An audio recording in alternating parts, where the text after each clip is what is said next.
والضحى والليل إذا سجى ما ودعك ربك وما قلى وللآخرة خير لك من الأولى. Allah bersumpah lagi, walal akhiratu khairul laka minal. Ini yang hebat. Saya kemarin bikin quotes lalu kita sebarkan. Ini sebetulnya di antara esensi surah Al-Duha.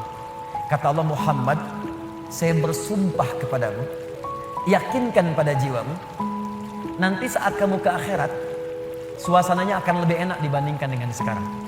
Akhirat itu lebih baik dari apa yang kamu rasakan sekarang di dunia. Maksudnya begini, kalau kamu sedang capek, kamu sedang ada musibah, kamu sedang lelah, sabar. Nanti kalau sudah pulang, semuanya akan hilang. Memang dunia itu tempat capek. Karena memang tempat beramal. Sholat di dunia, kerja di dunia, puasa di dunia, baca Quran di dunia. Kenapa kita kerjakan? Supaya cari bekal untuk pulang ke akhirat. Nanti kata Allah kalau sudah pulang, semuanya akan hilang. Jadi tenang aja teman-teman. Capek cuma sebentar. Ya, capek cuma sebentar. Lelah, gak apa-apa. Namanya juga dunia. Dunia itu memang tempat capek. Kalau nggak mau capek, ya pulang. Dunia itu tempat capek. Dan kita memilih untuk hidup. Maka jalani itu, nikmati saja, kerjakan aja. Setiap kerja ada pahala, setiap kerja ada pahala, setiap sholat pahala, baca Quran pahala, niat mencari nafkah karena Allah pahala, merawat anak pahala, memberikan ASI pahala. Gak apa-apa, memang capek. Memang ya dunia sifatnya capek. Tobakan antobak, setiap tahapan tuh capek lagi, biasa. Supaya dapat bekal. Bukankah orang kerja dapat gaji? Dan enak kan kalau gajian? Dan kalau sudah dapat gaji, lupa kan 29 hari ke belakang? Anda itu bekerja, kerja, berangkat gelap, pulang gelap. Tapi kalau sudah dapat gaji, semua itu kan hilang lupanya. Pergi ke Lembang, ya, jalan sama keluarga. Ada yang ke Palembang beli pempek, ada yang ke Lembang beli mak Lembang. Semuanya kayaknya hilang aja. Besoknya kerja lagi. Kata Allah, saya janjikan yang lebih dahsyat. Kamu sabar saat di dunia, karena dunia memang tempatnya capek. Kamu cari bekal aja. Nanti saat pulang ke akhirat, saya berikan yang lebih indah dan gak akan pernah ada capek lagi. Sholat udah gak ada lagi. Jadi jangan pernah bercita-cita nanti di surga Firdaus saya tahajud lagi. Terlampau soleh. Udah gak ada. Baca Quran gak ada lagi. Yang ada itu masuk surga dengan Qurannya. At-Tirmidzi nomor hadis 2915. Dipakaikan di atasnya mahkota, dipakaikan di badannya jubah kehormatan, dipakaikan di tangannya gelang-gelang emas, pakaiannya sutra. Quran surah ke-35 ayat ke-33. Jannatu adnin yadkhulunaha yuhallawna fiha min asawir, ya, min dhahabin wa lu'lu'a wa libasuhum fiha harir. Ahli Quran mau masuk ke surga pakai jubah, pakai mahkota, emas, sutra, semua naik. Apa yang terjadi? Dimintakan membaca Quran yang dia biasa bacakan saat di dunia. Jadi setiap dia baca naik. Iqra wartaqi fa inna akhira qiraatika akhiru manzilatika. Baca Quran yang biasa engkau bacakan saat di dunia. Nanti akhir bacaanmu di situ tempat tinggalmu di surga. Dan berita baiknya, dia bisa menggandeng bapaknya, ibunya, suaminya, istrinya, anak-anak, cucu ikut di belakang semua. Kalau mereka orang yang beriman dan soleh di hadapan Allah Subhanahu wa taala. Dipimpin oleh ahli Quran naik ke surga. Dia bacakan sampai minal jinnati wan nas, puncak surga yang paling tinggi. Begitu nyampe di situ, dikunjungi oleh semua malaikat dari 8 pintu surga. Itu ada di Quran surah 13 ayat ke-24. Wal malaikatu yadkhuluna alaihim min kulli bab.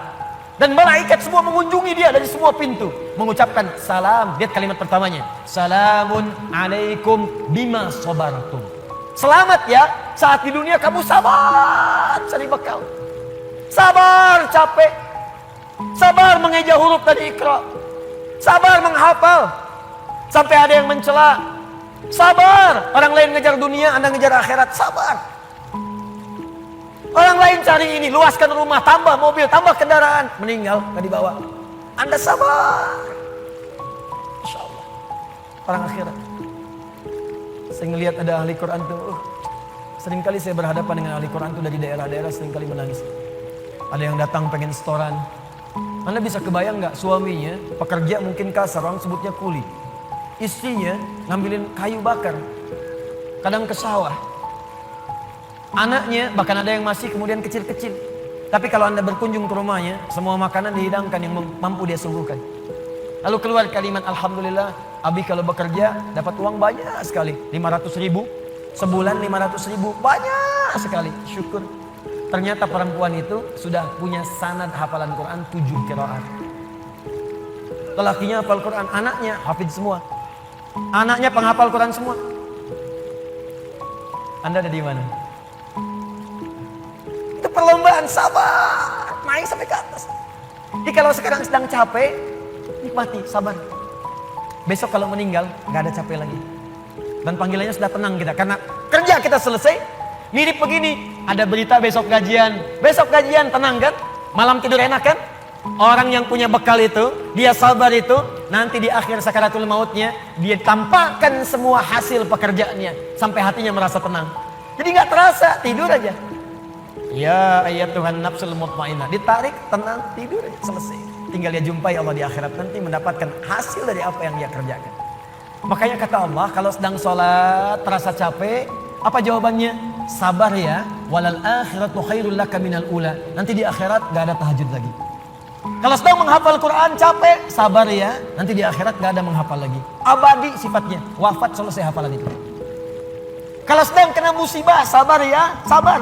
Jalani dulu, zikir kepada Allah supaya dapat pahala. Nanti setelah meninggal gak ada masalah lagi, tenang. Nanti pulang selesai semua. Jadi kalau ini kita tanamkan dalam jiwa kita, setiap punya masalah nanti beres kok insya Allah. Selesai kok. Memang saya jalani aja sampai waktunya saya wafat. Saya pulang, saya dapatkan semua kenikmatannya. Masya Allah.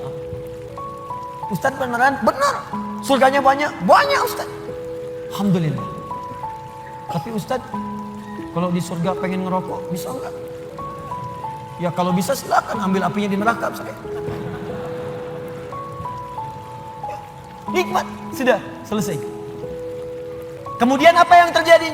Wala saufa yu'tika rabbuka fatarda. Ini yang paling dahsyat. Nanti di akhirat kata Allah, kalau kamu sabar saat di dunia sekarang, Bu, Pak, sabar tahajud, sabar merawat anak, sabar sekolahkan mereka ke pesantren, sabar talaki Al-Quran, sabar berjamaah ke masjid, Anda kerja di pemerintahan, kerja jadi pegawai, ada yang berdagang, ada yang bisnis, sabar. Waktunya sholat, waktunya zakat, sabar. Nanti kata Allah, saat pulang ke akhirat, wala saufa yu'tika rabbuka fatarda. Saya akan berikan semua yang kamu inginkan sampai puas. Kaidah nikmat itu, kaidah nikmat. Semua bicara termasuk dalam Al-Quran selama hidup di dunia. Kaidah nikmat itu gak ada yang pernah puas. Saya ulang ya, nikmat itu gak ada yang pernah puas. Contoh, punya sepeda nikmat bukan? Punya motor nikmat tidak? Punya mobil nikmat tidak? Pertanyaan saya, ketika Anda dapat sepeda, apakah merasa cukup dengan sepeda? Kalau sudah dapat sepeda, pengen apa? Sudah dapat motor, pengen apa? Sudah punya mobil, pengen apa? Pesawat. Garasi nggak punya, nerbangin nggak bisa, masih pengen. Belum menikah, pengen apa? Menikah. Sudah menikah, pengen apa? Punya anak. Sudah punya anak, pengen apa? Pengen cucu. Semua terus, jadi nggak ada puasnya. Nikmat itu terus pengen. Nanti di akhirat kata Allah, nanti di akhirat saya akan berikan kepadamu sampai kamu puas.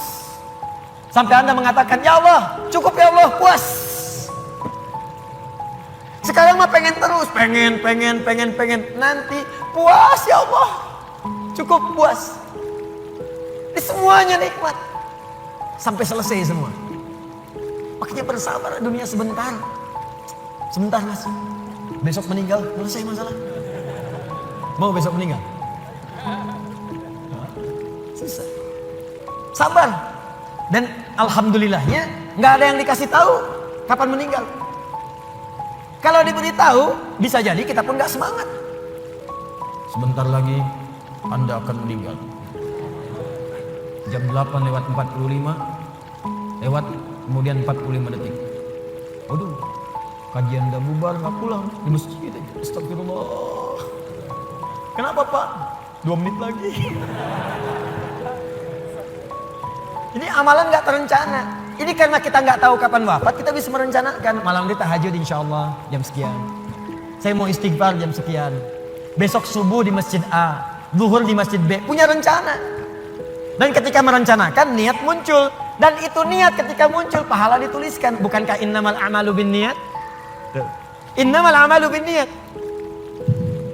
Jadi ketika niatnya itu sampai, pahala dituliskan. Ini panitia ini nggak akan dihisap, nggak akan diberikan pahala berdasarkan mic-nya bunyi atau putus. Tapi udah ada niat nih, yang penting ada niatnya, ada pahalanya. Masalah bunyi putus perjuangan saya di sini. Jelas ya? Baik, wala saufa yu'tika rabbuka fatarda. Jadi gini maksudnya, kalau sedang capek, sedang lelah, apalagi kemudian beban itu datang dari orang-orang terdekat. Teman sekantor tiba-tiba misalnya nampak mengkhianati, ada mencela, ada macam-macam. Ingat Allah, maka Anda akan lapang. Ingat Allah, maka tidak akan ada beban. Dan ingat semua itu akan berakhir ketika kita wafat. Kalau itu ada dalam diri kita, maka demi Allah saya katakan, beban itu seberat apapun akan ringan. Ingat itu baik-baik. Wala saufa yu'tika rabbuka fatarda. Alam yajidka yatiman fa'awa. Muhammad, coba ingat-ingat. Kamu sekarang gak usah merasakan beban berat. Bukankah dulu pun aku buktikan kepadamu saat engkau yatim, aku kirimkan orang-orang sekitaran untuk bisa memberikan perlindungan kepadamu. Lahir bapak tidak ada ibu. Ibu wafat usia 6 tahun, ada kakek. Kakek wafat usia kemudian Nabi Muhammad 8 tahun, ada paman. Ada semua. Ingat Muhammad SAW. Kalau sedang kamu merasakan beban, ingat senang yang dulu saya berikan. Manhaj yang ketiga.